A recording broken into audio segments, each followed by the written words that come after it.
Good evening, everyone. I know that everybody's busy at this time. I thought I would just give you an update on my latest carving. This one is Tiggy. It is a passed away pet as well. And uh, thus far, I've managed to get the likeness and it mostly roughed out.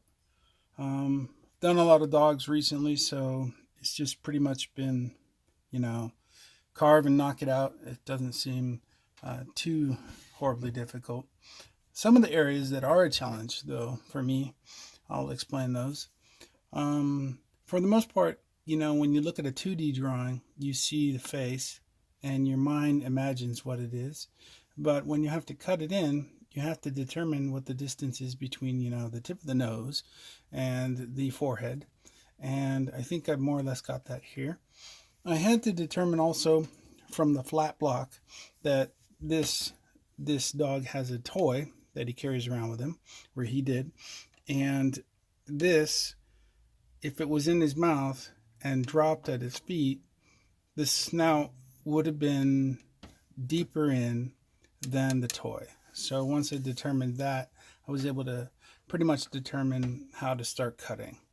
But then, of course, I had to determine again how far back the forehead needed to go from the snout.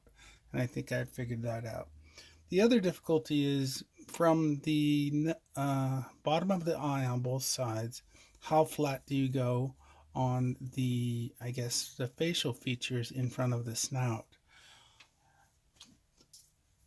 In some cases, I determined that it's pretty flat, but it does head off in right hand and left hand directions.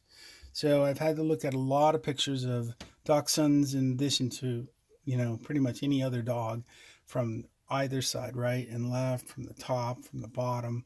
I'll have to be cutting this neck out as well, but that I usually do at the back end of all things.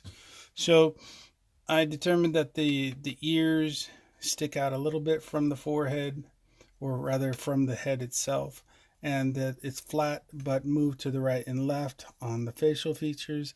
And then the snout, kind of, or rather the side of the snout, I suppose, um, of his mouth, they stick out quite a bit. So in this area, I'll have to cut a groove into these areas here, as it looks like a little bit has been done here.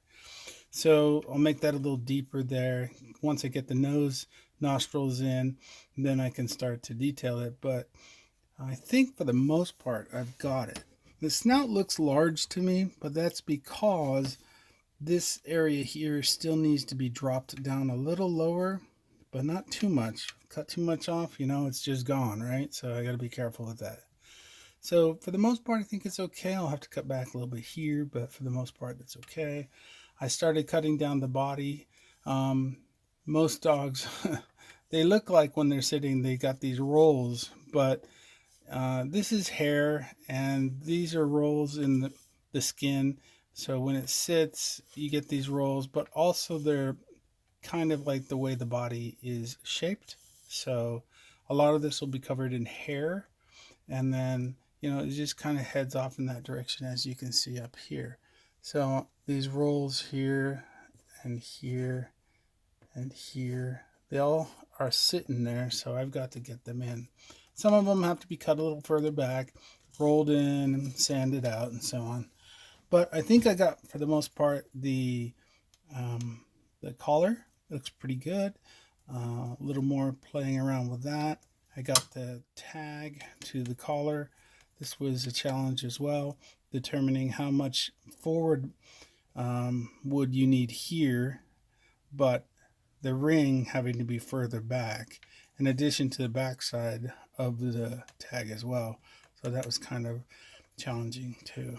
So, all right, well, this is Tiggy, and we're moving forward on that. Thanks.